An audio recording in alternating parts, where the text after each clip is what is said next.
প্রতিটা ম্যাচ, প্রতিটা মুহূর্ত জয়ের উল্লাস আর হারের নীরবতা। মাঠের খেলা, টেবিলের খেলা, আবেগ, অ্যাকশন আর বিশ্লেষণ। খেলা যেমন, খবর তেমন, গরমাগরম। Welcome to Star play world cup edition. আপনাদের সাথে আছি আমি সারা মাহবুব। শুরুতেই শিরোনাম। রাতে প্রথম সেমিফাইনালে মুখোমুখি ফ্রান্স স্পেন। ফ্রান্সের দুর্দান্ত ফর্ম নাকি ওপেন প্লেতে স্পেনের বাজিমাত? কিলিয়ান এমবাপের গতি আর লামিন ইয়ামালের ড্রিবলিং এ হবে ফ্রান্স স্পেনের লড়াই।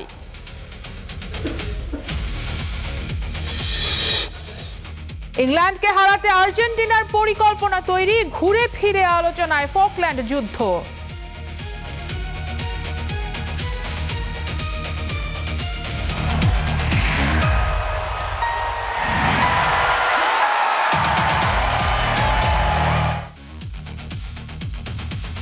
রাতে প্রথম সেমিফাইনালে মুখোমুখি হচ্ছে ফ্রান্স ও স্পেন। নকআউটের চমৎকার রেকর্ড এবং ৮ গোল করা কিলিয়ান এমবাপের ফর্ম ফ্রান্সের মূল শক্তি।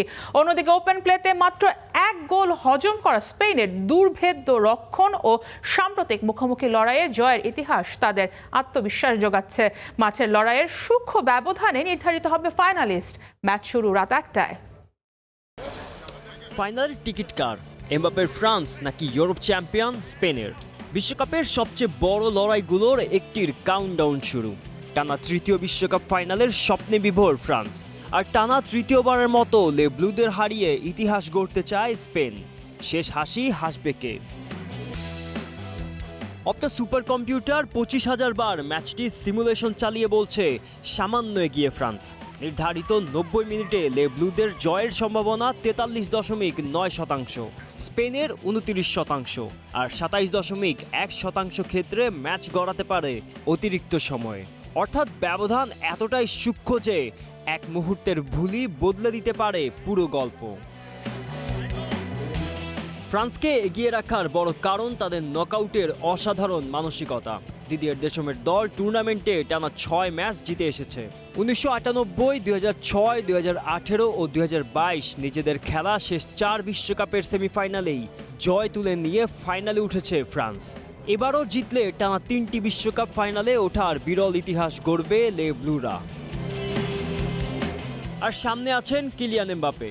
৮ গোল করে গোল্ডেন বুটের লড়াইয়ে যৌথভাবে শীর্ষে থাকা এই তারকা নকআউটে ১২ গোল করে বিশ্বকাপ ইতিহাসে নকআউটে সর্বোচ্চ গোলদাতা। দেম্বেলের সঙ্গে তাদের ১৯টি যৌথ সুযোগ সৃষ্টি ফ্রান্সের আক্রমণকে আরও ভয়ঙ্কর করে তুলেছে। কিন্তু স্পেনকে অবহেলা করার সুযোগ নেই, বরং এই টুর্নামেন্টের সবচেয়ে বড় অস্ত্র তাদের রক্ষণ। ৬ ম্যাচে ওপেন প্লে থেকে মাত্র ১টি গোল হজম করেছে লা রোহা। প্রতিপক্ষের ২৭টি শট থেকে এক্সপেক্টেড গোল কনসিডেড মাত্র ১.৫, আর প্রতি শটে ০.০৬ এক্সপেক্টেড গোল, যা পুরো বিশ্বকাপের অন্যতম সেরা রক্ষণাত্মক পরিসংখ্যান। আরও ভয় ধরানোর মতো তথ্য হলো সাম্প্রতিক ইতিহাস। শেষ দুই দেখাতে ইউরো ২০২৪ সেমিফাইনাল ও ২০২৫ নেশনস লিগেই ফ্রান্সকে হারিয়েছে স্পেন। তাই অপটা ফ্রান্সকে কাগজে কলমে এগিয়ে রাখলেও বাস্তবতা বলছে সেমিফাইনালের ভাগ্য নির্ধারণ হতে পারে মাত্র একটি গোল, একটি ভুল কিংবা একটি মুহূর্তে। গোলাম মোর্শেদ, স্টার প্লে। এমবাপে, দেম্বেলের গোল কিংবা দেশমের কৌশল, এসবই আলোচনায় আছে। কিন্তু ফরাসি শিবির বলছে তাদের সাফল্যের আসল রহস্য লুকিয়ে আছে মাঠের বাইরে, হোটেলের রুমে, ছোট ছোট আলোচনায় আর একে অপরের প্রতি অটুট বিশ্বাসে। সেই অজানা গল্পই জানাচ্ছেন তানজিম ঐশী। একজনের শিকড় ক্যামেরুন আলজেরিয়ায়, অন্যজনের ইতালিতে। তবু কিলিয়ান এমবাপে আর মার্কুয়েস তুরামকে এক করেছে একটাই পরিচয়, ফ্রান্স আর ফ্রান্সের জার্সি। এই দুজনের মতোই ফ্রান্স টিমের বেশিরভাগ ফুটবলারেরই বংশ পরিচয় আলাদা, শিকড় আলাদা। অথচ লে ব্লুদের বিশ্বকাপ অভিযান যেন নিখুঁত এক দলগত গল্প। দলের খেলোয়াড়রা বলছেন তাদের সাফল্যের ভিত্তি আসলে তৈরি হয়েছে ক্যামেরার আড়ালে। দলের মিডফিল্ডার আদ্রিও রাবিওর মতে, মাঠের অনুশীলন শেষে হোটেলে ফিরে ছোট ছোট দলে বসেন তারা। কোচিং স্টাফ ছাড়াই নিজেদের মধ্যে চলে ম্যাচ বিশ্লেষণ, ভুল ত্রুটি নিয়ে খোলামেলা আলোচনা হয়। এই আলোচনা শুধু কৌশল নয়, তৈরি করেছে পারস্পরিক আস্থা। রাবিওর ভাষায় পুরো দল এখন একই লক্ষ্য আর একই মানসিকতায় এগিয়ে চলেছে। দলের বেশিরভাগ সদস্য অরিজিন ফুটবলার হলেও সবাই কথা বলেন এক ভাষায়, এগিয়ে চলেন এক লক্ষ্য নিয়ে। ডিফেন্ডার জুল কুন্দে মনে করেন এই ঐক্যর প্রভাব স্পষ্টভাবে মাঠে দেখা যাচ্ছে। ৮ গোল করা এমবাপ্পে কিংবা ৫ গোলের দেমবেলে শুধু আক্রমণেই নয়, রক্ষণেও রাখছেন সমান অবদান। আর সে কারণেই পুরো দলকে আলাদা করে দেখছেন কুন্দে। শুধু কৌশল নয়, আবেগও এখন ফ্রান্সের বড় শক্তি। কোচ দিদিয়ের দেশমের জন্য কিছু করতে চান এমবাপ্পে, রাবিওরা। বিশ্বকাপ শেষে বিদায় বলবেন দিদিয়ের দেশম। গ্রুপ পর্বে মায়ের মৃত্যুতে কঠিন সময় পার করেছেন এই কোচ। সেই বাস্তবতা পুরো দলকে আরও কাছাকাছি এনেছেন বলেই মনে করেন রাবিও। স্পেনের বিপক্ষে সেমিফাইনালে ফ্রান্সের সামনে টানা তৃতীয় বিশ্বকাপ ফাইনালে ওঠার হাতছানি। এমবাপ্পের গতি, দেমবেলের গোল কিংবা দেশমের কৌশলের পাশাপাশি তাদের সবচেয়ে বড় অস্ত্র হোটেলের ঘরে গড়ে ওঠা সেই ঐক্য, যেখানে জয়ের পরিকল্পনা তৈরি হয় কোচের বোর্ডে নয়, সতীর্থদের বিশ্বাসের ওপর। Tanzim Mosim, Star Play. বিশ্বকাপের মঞ্চে যখন মুখোমুখি হতে যাচ্ছে ইউরোপের দুই পরাশক্তি স্পেন ও ফ্রান্স, তখন আলোচনায় কেন্দ্রবিন্দুতে দুই তারকা কিলিয়ান এমবাপ্পে ও লামিনে ইয়ামাল। একজন গতি আর অভিজ্ঞতার প্রতীক, অন্যজন দুর্দান্ত সৃজনশীলতা আর নতুন যুগের এক বিস্ময়। সেমিফাইনালের এই মহারণে কে হবেন নিজের দলের সবথেকে বড় ট্রাম্প কার্ড? বিস্তারিত কেএম সনির রিপোর্টে। বিশ্বকাপের মঞ্চে বড় খেলোয়াড়দের আসল পরীক্ষা নকআউটে, আর সেটি যদি হয় সেমিফাইনাল, তাহলে চাপ, প্রত্যাশা আর উত্তেজনা সবকিছুই পৌঁছে যায় সর্বোচ্চ পর্যায়ে। এবার সেই মঞ্চেই মুখোমুখি হতে যাচ্ছেন বর্তমান ফুটবলের সবচেয়ে আলোচিত দুই তারকা কিলিয়ান এমবাপ্পে ও লামিনে ইয়ামাল। একজন ইতিমধ্যেই জিতেছেন বিশ্বকাপ, ফাইনালে হ্যাটট্রিকে গড়েছেন ইতিহাস। আরেকজন কিশোর বয়সে ইউরোপ কাঁপিয়ে প্রমাণ করেছেন ভবিষ্যৎ নয়, বর্তমানেও তিনি অন্যতম সেরা। বড় ম্যাচের দৈত্য কিলিয়ান এমবাপ্পে। ম্যাচে গতি, ফিনিশিং এবং মানসিক দৃঢ়তা তাকে সবার থেকে আলাদা করে। একবার যদি এমবাপ্পে ফাঁকা জায়গা পেয়ে যান, তাকে থামানো প্রায় অসম্ভব। এ কারণেই তিনি প্রতিপক্ষের ডিফেন্ডারদের জন্য বড় দুঃস্বপ্ন। এই বিশ্বকাপেও এমবাপ্পে আছেন দুর্দান্ত ছন্দে। ৬ ম্যাচে করেছেন ৮ গোল। ফ্রান্স যখন কঠিন পরিস্থিতিতে পড়েছে, তখনই সামনে থেকে দিয়েছেন নেতৃত্ব। গোল করার পাশাপাশি প্রতিপক্ষের রক্ষণকে ব্যস্ত রাখার ক্ষমতায়ও ফ্রান্সের সবচেয়ে বড় অস্ত্র। তবে কিছু দুর্বলতা আছে এমবাপ্পের। যদি প্রতিপক্ষ তার গতির জায়গা কেড়ে নিতে পারে, তাহলে ফ্রান্স তারকা কিছুটা বিচ্ছিন্ন হয়ে পড়েন। অনেক সময় অতিরিক্ত আত্মবিশ্বাসে একাই ম্যাচ বের করে আনার চেষ্টা দলের ছন্দ নষ্ট করে। স্পেনের মতো বল দখলে দক্ষ দলের বিপক্ষে দীর্ঘ সময় বল না পেলে এমবাপ্পের প্রভাবও কমে যেতে পারে। অন্যদিকে ইয়ামাল এমন এক ফুটবলার, বয়স কম হলেও যিনি মুহূর্তে বদলে দিতে পারেন ম্যাচের চিত্র। তার ড্রিবলিং, দ্রুত সিদ্ধান্ত নেওয়ার ক্ষমতা, নিখুঁত পাস ও দূরপাল্লার শট, সব মিলিয়ে তিনি প্রতিপক্ষের জন্য বড় হুমকি। সবচেয়ে বড় বিষয়, ফ্রান্সের বিপক্ষেই বিধ্বংসী ইয়ামাল। শেষবার ইউএফা নেশনস লিগের সেমিফাইনালে জোড়া গোল করে জিতেছেন ম্যাচ সেরার পুরস্কার। সেই ম্যাচে এমবাপ্পে গোল করলেও আলো কেড়ে নিয়েছিলেন ইয়ামালই। তবে এই বিশ্বকাপে ইয়ামাল এখনও নিজের সেরা ছন্দে নেই। আগের ইনজুরির প্রভাবটা স্পষ্ট। মাত্র একটি গোল তার ঝুলিতে। এছাড়া শারীরিক শক্তির দিক থেকে তিনি এখনো এমবাপ্পের মতো পরিপক্ক নন। ফ্রান্স যদি শুরু থেকেই তাকে ডাবল মার্কিংয়ে রাখে, তাহলে তার জন্য জায়গা তৈরি করা কঠিন হতে পারে। যদি ম্যাচটি দ্রুতগতির হয় এবং স্পেনের রক্ষণে ফাঁকা জায়গা তৈরি হয়, তাহলে এমবাপ্পে ম্যাচের সবচেয়ে বড় পার্থক্য গড়ে দিতে পারেন। অন্যদিকে স্পেন যদি নিজেদের স্বাভাবিক পাসিং ফুটবল খেলতে পারে, মাঝ মাঠের নিয়ন্ত্রণ ধরে রেখে ইয়ামালকে 1-to-1 পরিস্থিতি তৈরি করে দিতে পারে, তাহলে এই কিশোরী আবারও ফ্রান্সের জন্য বড় দুঃস্বপ্ন হয়ে উঠতে পারেন। বড় ম্যাচের অভিজ্ঞতা, ধারাবাহিক গোল করার ক্ষমতা এবং বর্তমান ফর্ম বিবেচনায় এমবাপ্পে সামান্য এগিয়ে থাকবেন। কিন্তু ফুটবল কখনোই শুধু পরিসংখ্যান মানে না। একটি জাদুকরী মুহূর্ত বদলে দিতে পারে পুরো ম্যাচের চিত্র। আর সেই জাদু দেখানোর সামর্থ্য এমবাপ্পে যেমন রাখেন, তেমনি রাখেন লামিনে ইয়ামালও। KM Soni, Star Play. বিশ্বকাপ সেমিফাইনালে স্পেনের মুখোমুখি ফ্রান্স। একদিকে ইউরোপের সবথেকে আক্রমণাত্মক দল, অন্যদিকে আন্তর্জাতিক ফুটবলের সবচেয়ে ধারাবাহিক কোচ দিদিয়ের দেশম। টানা 3 বিশ্বকাপের সেমিফাইনালে ওঠার কৃতিত্বটা শুধু এমবাপে বা দেম্বেলেদের না, বড় কৃতিত্বটা ডাগআউটের এই মাস্টারমাইন্ডেরও। ফ্রান্সের ডাগআউটে বসা এই মানুষটি প্রায় 3 দশক ধরে ফ্রান্সের ফুটবল ইতিহাস লিখেই চলেছেন।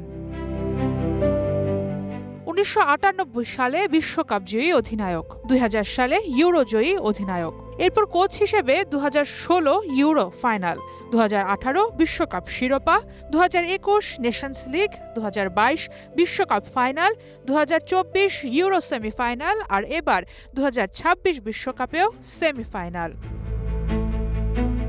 ফ্রান্সের কোচ হিসেবে 25টি বিশ্বকাপ ম্যাচে তিনি 20টি জয় ও 3টির ড্রর পাশাপাশি মাত্র 2বার পরাজিত হয়েছেন। বড় টুর্নামেন্টে এমন ধারাবাহিকতা আধুনিক ফুটবলে খুব কম কোচই দেখাতে পেরেছেন। কিন্তু আজকের চ্যালেঞ্জটা অন্যরকম। প্রতিপক্ষ স্পেন। বল দখল, হাই প্রেসিং আর দ্রুত পাসিংয়ে প্রতিপক্ষকে শ্বাস নেয়ার সুযোগই দেয় না এই দলটা। তাই দিদিয়ের দেশম জানেন, শুধু রক্ষণে দাঁড়িয়ে থাকলে চলবে না, মাঝমাঠের লড়াই জিততেই হবে, নইলে স্পেনকে থামানোটা হবে কঠিন। ম্যাচের আগে তো তিনি স্পষ্ট করে বলেই ফেলেছেন, স্পেন এই ম্যাচের ফেভারিট। দেশের সবথেকে বড় শক্তি এখানেই। তিনি কোনো একটি দর্শনের কোচ নন। ম্যাচ অনুযায়ী পরিকল্পনাটা বদলাতে জানেন ঠিক। প্রয়োজনে বল দখলে খেলেন, আবার দরকার হলে বিদ্যুৎ গতির কাউন্টার অ্যাটাকে প্রতিপক্ষকে শাস্তি দেন। এই বিশ্বকাপেও তার প্রমাণ মিলেছে। নকআউটে সুইডেন, প্যারাগুয়ে ও মরক্কোকে হারিয়ে ফ্রান্স আত্মবিশ্বাসের সাথে এবারও সেমিফাইনালে এসেছে। 2025 সালেই দেশও ঘোষণা দিয়েছিলেন 2026 বিশ্বকাপের পরই তিনি ফ্রান্সের দায়িত্ব ছাড়বেন। তাই আজকের সেমিফাইনাল শুধু ফাইনালে ওঠার লড়াই না, এটা হয়তো তার কোচিং ক্যারিয়ারের শেষ বিশ্বকাপ অভিযানের সবথেকে গুরুত্বপূর্ণ একটা রাত। আজ যদি স্পেনকে হারিয়ে এমবাপে, দেম্বেলেরা আরও একবার ফাইনালে নাম লিখিয়ে ফেলেন, তাহলে নিশ্চিতভাবেই মধুর বিদায় হতে যাচ্ছে তার এই দলটা থেকে। সারা মাহবুব, স্টার প্লে। ইংল্যান্ডকে হারাতে লিওনেল স্কালোনির ব্লু প্রিন্ট তৈরি। ছোট ছোট পাস আর থার্ড ম্যান কম্বিনেশনে ইংলিশদের বধ করার পরিকল্পনা করছে আর্জেন্টিনা। খুঁজে পাওয়া গেছে থমাস তুখেলের দলের দুর্বলতাও, সেই সাথে পরিসংখ্যান আর বাস্তবতাও কথা বলছে আল বিসেলিস্তাদের পক্ষে। মামুনুর রশিদের বিশ্লেষণ।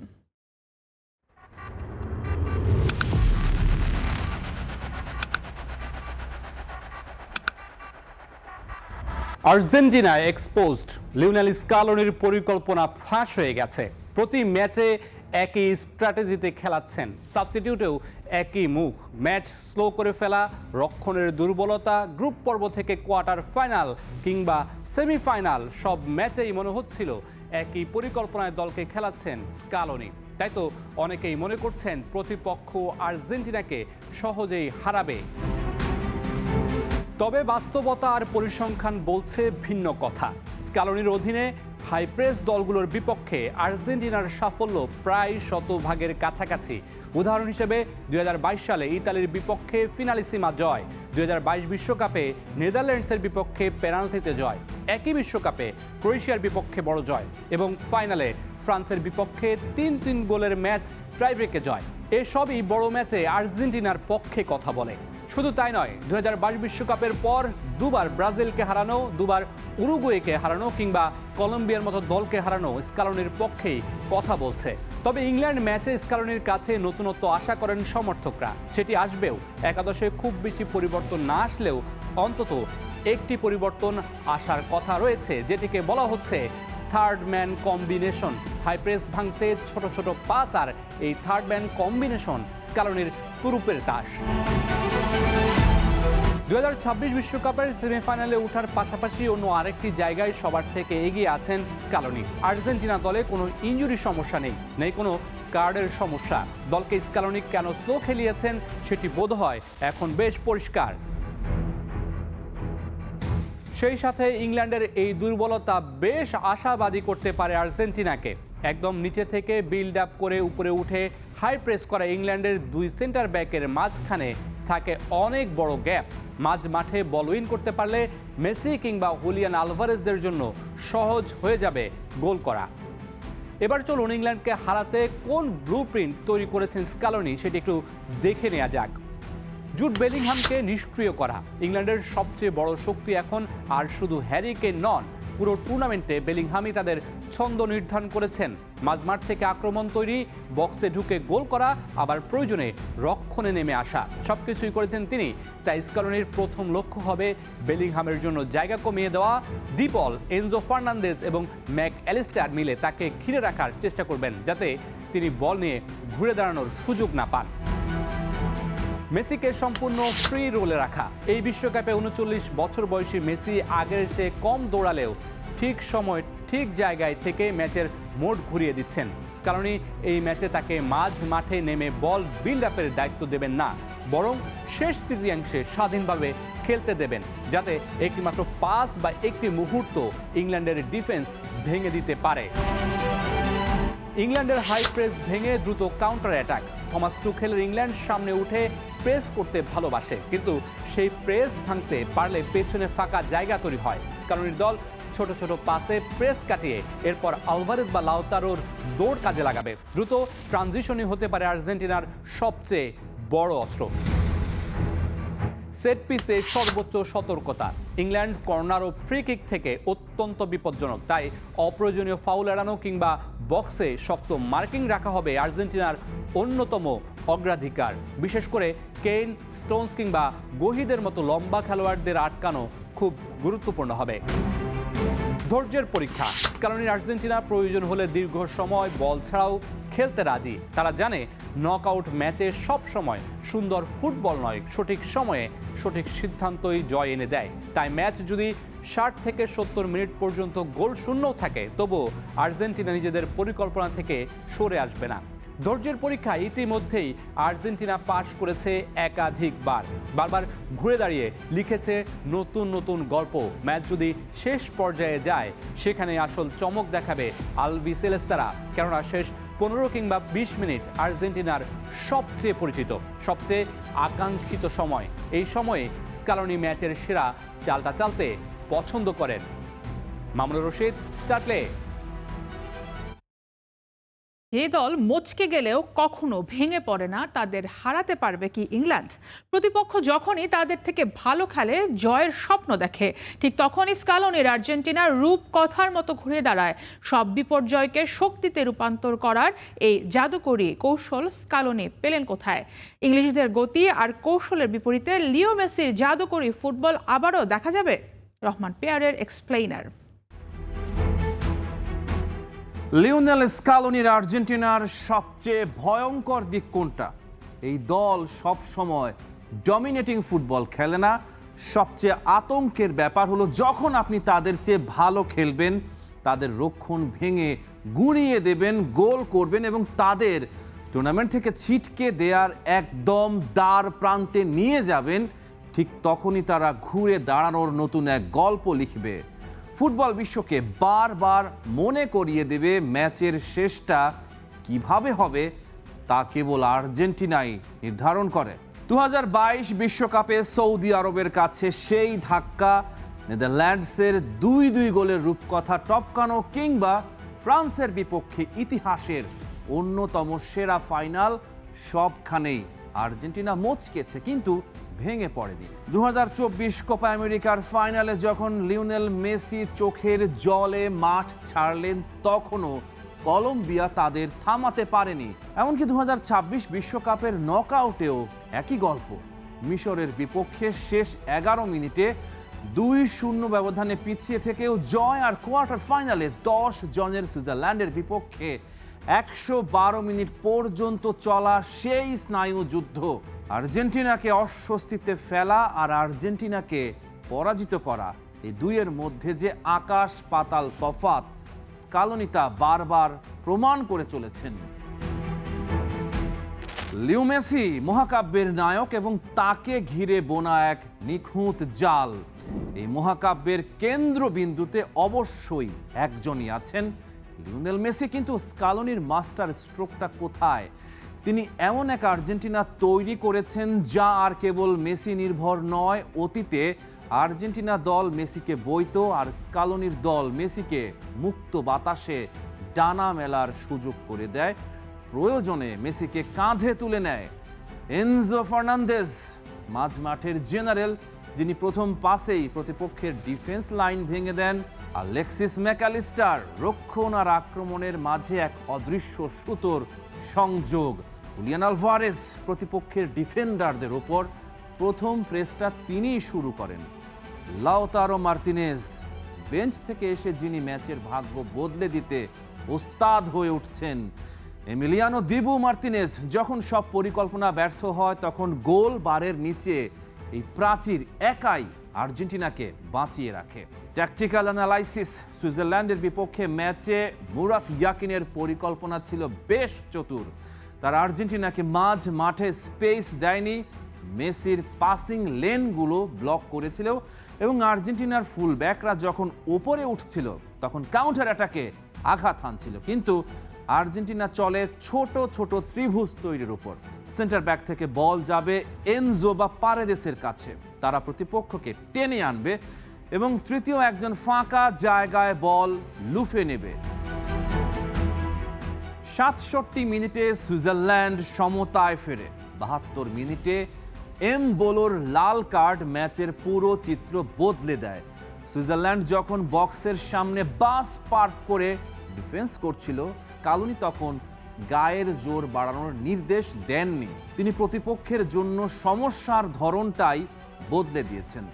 লাউতারো মার্তিনেজকে নামিয়ে বক্সে অতিরিক্ত চাপ তৈরি করা, আলমাদার ড্রিবলিং দিয়ে রক্ষণ ভাঙা। এই ট্যাকটিক্যাল পরিবর্তনের ফলে ১১১ মিনিটে হুলিয়ান আলভারেজের সেই দুর্দান্ত কার্লিং শট এবং ১২১ মিনিটে লাউতারোর ফিনিশিংয়ে ৩-১ ব্যবধানের জয় নিশ্চিত হয়।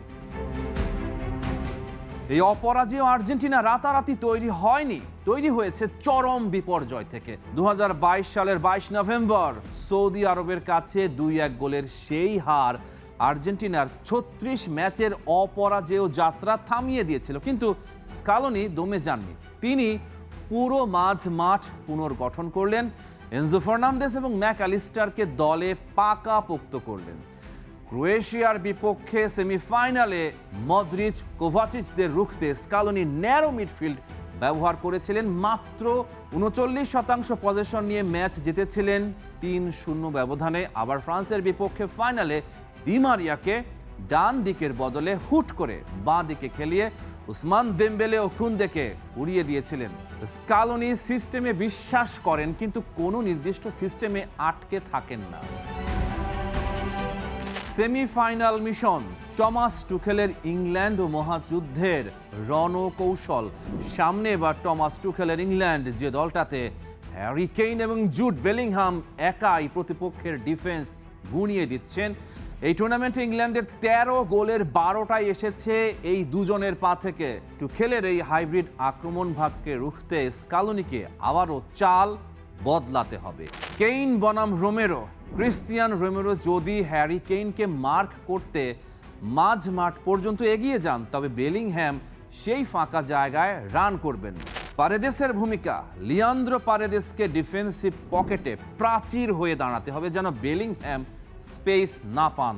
ডিপল, ম্যাকঅ্যালিস্টার, এনজো, এই তিনজনকে নিখুঁত টাইমিংয়ে প্রেস করতে হবে। কখন আক্রমণ করতে হবে আর কখন নিচে নেমে ডিফেন্সকে সাহায্য করতে হবে, তার ভারসাম্য ধরে রাখাটাই হবে এই ম্যাচের চাবিকাঠি। লিওনেল মেসির প্লেমেকিং গুরুত্বপূর্ণ ভূমিকা রাখবে। মেসির মাঠের স্পেস বোঝার ক্ষমতা এবং প্রতিপক্ষের আঁটো-সাঁটো রক্ষণ ভেঙে ফেলার অতুলনীয় দক্ষতা আর্জেন্টিনার জন্য অপরিহার্য হবে। তবে ইংলিশ ফুটবলারদের গতি আর্জেন্টিনার কঠিন পরীক্ষা নেবে। তবে মেসির অরা এবং দূরদর্শিতা ডিফেন্ডিং চ্যাম্পিয়নদের একটা স্পষ্ট মনস্তাত্ত্বিক সুবিধা দিবে। এর আগে প্রতিটা প্রতিপক্ষই স্কালোনির আর্জেন্টিনাকে আঘাত করার পথ খুঁজে পেয়েছিল, কিন্তু কেউই সেই আঘাত ধরে রাখতে পারেনি। টুখেলের কৌশলগত ইংল্যান্ড কি পারবে স্কালোনির এই অপরাজেয় এবং মানসিকভাবে দৃঢ় আর্জেন্টিনাকে থামাতে, নাকি লিও মেসির আর্জেন্টিনা আরও একবার দেখিয়ে দেবে গল্পের শেষটা তারাই লেখে। Rahman pair, star play. ফুটবলে ইংল্যান্ড আর্জেন্টিনা ম্যাচ মানেই জড়িয়ে আছে ইতিহাস, বিতর্ক আর সার্বভৌমত্ব রক্ষার মিশন। মারাদোনার সেই হ্যান্ড অফ গড কিংবা গোল অফ দ্য সেঞ্চুরি সবকিছুর দেখা মিলে চিরবৈরী দুই প্রতিদ্বন্দ্বী লড়াইয়ে বিশ্বকাপে 5 বারের দেখায় এগিয়ে আছে থ্রি লায়ন্সরা। তবে এবারই প্রথম ইংল্যান্ডের বিপক্ষে মাঠে নামবেন লিওনেল মেসি। সব মিলে ফুটবলের এক ঐতিহাসিক লড়াইয়ের অপেক্ষায় পুরো বিশ্ব। বিস্তারিত রেদওয়ান শাওনের রিপোর্টে।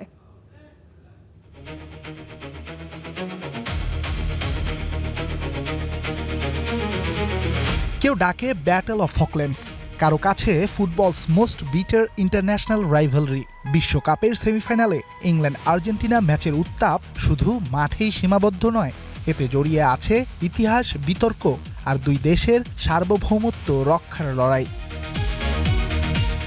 গল্পের শুরুটা 66 বিশ্বকাপে ওয়েমলি স্টেডিয়ামে। কোয়ার্টার ফাইনালের সেই ম্যাচে ইংল্যান্ড জয় পেয়েছিল ঠিকই, তবে ম্যাচটি স্মরণীয় করেছে আর্জেন্টাইন অধিনায়ক আন্তোনিও রাত্তিনের বিতর্কিত লাল কার্ড। সেদিন মাঠ ছাড়তে অস্বীকৃতি জানান আন্তোনিও। প্রতিবাদ জানাতে বসে পড়েছিলেন রানী দ্বিতীয় এলিজাবেথের লাল গালিচায়। ওই ম্যাচটিকে শতাব্দীর সেরা চুরি বলে আখ্যা দেয় আর্জেন্টাইন ফুটবল, যে ঘটনায় পরবর্তীতে ফুটবলে হলুদ ও লাল কার্ডের নিয়ম চালুর পথ তৈরি করে দেয়। পরের ইতিহাসটা রক্তক্ষয়ী। 1982 সালের ফকল্যান্ডস যুদ্ধ, যে যুদ্ধে প্রাণ হারায় দুই দেশের প্রায় 9 শতাধিক মানুষ। দ্বীপপুঞ্জ দখলের এই যুদ্ধের শুরুটা হয়েছিল আর্জেন্টিনার সেনাবাহিনীর একক প্রচেষ্টায়, তবে শেষ পর্যন্ত ইংল্যান্ডই পায় জয়ের স্বাদ। যুদ্ধের 4 বছর পর মেক্সিকোর 86 বিশ্বকাপের কোয়ার্টারে আর্জেন্টিনা ইংল্যান্ড ম্যাচ রূপ নেয় দুই দেশের মর্যাদা রক্ষার ম্যাচে, যেখানে ফুটবল ঈশ্বর মারাদোনার সেই হ্যান্ড অফ গড এখনও ফুটবল ইতিহাসের সবচেয়ে কলঙ্কিত অধ্যায়। 4 মিনিট পরেই নিজেদের রক্ষণভাগ থেকে একে একে 5 ইংলিশ ডিফেন্ডারকে কাটিয়ে শতাব্দীর সেরা গোলটি দেন দিয়াগো মারাদোনা। আর্জেন্টিনার এই জয়কে ফকল্যান্ড যুদ্ধের প্রতীকী প্রতিশোধ বলে আখ্যা দেন স্বয়ং তিনি। নিজের আত্মজীবনীতে লেখেন, কোনো ফুটবল দলকে নয়, যেন একটা আস্ত দেশকে হারিয়ে দিয়েছে এই জয়। 98 বিশ্বকাপে মাইকেল ওয়েনের সেই ঐতিহাসিক গোলকে ছাপিয়ে আলোচনায় আসে ডেভিড বেকহ্যামের লাল কার্ড। দিয়াগো সিমিওনিকে অযথা লাথি মেরে তিনি লাল কার্ড খান, আর তাতেই বিশ্বকাপ থেকে বিদায় হয় ইংল্যান্ডের, যে ঘটনায় বেকহ্যাম খলনায়কে পরিণত হয় নিজ দেশে। আগের বিশ্বকাপের খলনায়ক 2002 বিশ্বকাপে ছিনিয়ে নিলেন নায়কের আসন। এবার গ্রুপ পর্বে পেনাল্টি থেকে বেকহ্যামের দেয়া একমাত্র গোলে আর্জেন্টিনার বিপক্ষে জয় পেয়ে নকআউটে যায় ইংল্যান্ড। দীর্ঘ 24 বছর পর আবারও বিশ্বকাপের মঞ্চে চিরবৈরী দুই প্রতিদ্বন্দ্বী আর্জেন্টিনা আর ইংল্যান্ড। জুড বেলিংহাম, হ্যারি কেইনের হাত ধরে দুর্বার গতিতে ছুটে চলেছে থ্রি লায়ন্স। তবে প্রতিপক্ষটা যখন আর্জেন্টিনা, সেখানে মেসি চালাবেন পুরো খেলা। বয়সে নেতিয়ে না পড়ে এই মেসি যেন আর্জেন্টিনার স্বপ্ন বুনছে পায়ের জাদুতে। দীর্ঘ সময়ের ক্যারিয়ার, তবে ইংল্যান্ডের বিপক্ষে খেলবেন প্রথমবার। প্রথম দর্শন কতটা রাঙাতে পারেন খুদে ঈশ্বর, সেটাই দেখার বিষয়। Redwan Shaon, star play. আর্জেন্টিনার ম্যাচ মানে কি এখন রেফারি বিতর্ক? শেষ 16 থেকে কোয়ার্টার ফাইনাল, একের পর এক প্রতিপক্ষের অভিযোগ মেসি ও আর্জেন্টিনা নাকি রেফারির সিদ্ধান্তে বাড়তি সুবিধা পেয়েছে। এমন পরিস্থিতিতে এবার সেমিফাইনালে দায়িত্ব পেলেন সেই রেফারি যিনি শেষ 16তে ব্রাজিলের বিদায়ের ম্যাচ পরিচালনা করেছিলেন। তাহলে কি এবার থামবে বিতর্ক, নাকি নতুন করে জন্ম নেবে আলোচনা? শেষ 16তে মিশরের অভিযোগ আর কোয়ার্টার ফাইনালে অভিযোগ তুলেছিল সুইজারল্যান্ড। বিশ্বকাপে আর্জেন্টিনার ম্যাচ ঘিরে রেফারিং বিতর্ক যেন থামছেই না। এমন পরিস্থিতিতে সবার নজর ছিল আর্জেন্টিনা আর ইংল্যান্ডের হাই ভোল্টেজ সেমিফাইনালে বাঁশি বাজাবেন কে। ফিফা নিয়ম অনুযায়ী ম্যাচের একদিন আগে ম্যাচ অফিসিয়ালদের নাম প্রকাশ করেছে, আর সেই দায়িত্ব দেয়া হয়েছে যুক্তরাষ্ট্রের অভিজ্ঞ রেফারি ইসমাইল এলফাতকে। 44 বছর বয়সী এলফাত এবারের বিশ্বকাপে ইতোমধ্যেই 3টা ম্যাচ পরিচালনা করেছেন। গ্রুপ পর্বে নেদারল্যান্ডস, জাপান আর উরুগুয়ে স্পেন ম্যাচের দায়িত্বে ছিলেন তিনি। এরপর শেষ 16তে ব্রাজিল নরওয়ে ম্যাচেও বাঁশি ছিল তারই হাতে। সেই ম্যাচে 2-1 গোলে হেরে বিশ্বকাপ থেকে বিদায় নেয় ব্রাজিল। তবে 2022 কাতার বিশ্বকাপে আর্জেন্টিনার শিরোপা জয়ের সাক্ষীও ছিলেন এই রেফারি। ফ্রান্স আর্জেন্টিনা ফাইনালে চতুর্থ রেফারির দায়িত্ব পালন করেছিলেন এই রেফারি। সে আসরে অবশ্য পর্তুগাল বনাম ঘানার ম্যাচ দিয়ে বিশ্বকাপে অভিষেক হয় এলফাতের। তবে সে ম্যাচে পর্তুগালের পক্ষে একটা পেনাল্টি দিয়েছিলেন এলফাত, যেখান থেকে গোল করেছিলেন ক্রিস্টিয়ানো রোনালদো, যা নিয়ে হয়েছিল ব্যাপক আলোচনাও। শেষ পর্যন্ত পর্তুগাল ম্যাচটা জিতেছিল 3-2 গোলের ব্যবধানে। একই বিশ্বকাপে গ্রুপ পর্বের ম্যাচে ক্যামেরুন ব্রাজিল ম্যাচ পরিচালনা করেছিলেন। ইনজুরি সময়ে জয়সূচক গোল করে জার্সি খুলে উদযাপন করায় ক্যামেরুনের ভিনসেন্ট আবু বকরকে দ্বিতীয় হলুদ কার্ড দেখিয়ে মাঠ থেকে বহিষ্কৃত করেছিলেন। তবে কার্ড দেখানোর আগে তার সাথে করমর্দন করার ছবিটা ব্যাপক আলোচিত হয়েছিল। বুধবার আটলান্টার মার্সিডিজ বেঞ্জ স্টেডিয়ামে অনুষ্ঠিতব্য আর্জেন্টিনা ইংল্যান্ড সেমিফাইনালে এলফাতকে সহায়তা করবেন যুক্তরাষ্ট্রেরই কোরি পার্কার আর কাইল অ্যাটকিন্স। চতুর্থ রেফারি হিসেবে থাকবেন মাউরিজিও মারিয়ানি। 2020 আর 22 সালে মেসির বর্তমান লিগ MLS-এর 2বার বর্ষসেরা রেফারির স্বীকৃতি পাওয়া এলফাত এবার ক্যারিয়ারের অন্যতম বড় পরীক্ষার সামনে। কারণ এ ম্যাচে শুধু দুই পরাশক্তির লড়াই নয়, রেফারির প্রতিটা সিদ্ধান্তই থাকবে কোটি কোটি ফুটবল প্রেমীর নজরে। Tanzim Mosim, Star Play. খেলাও থামবে না, খবরও না। বিশ্বকাপের প্রতিদিন দুপুরে 1টা, রাত 8টা এবং রাত 11টায় স্টার প্লের বিশেষ আয়োজন দেখার আমন্ত্রণ জানিয়ে শেষ করছি আজকে star play world cup addition.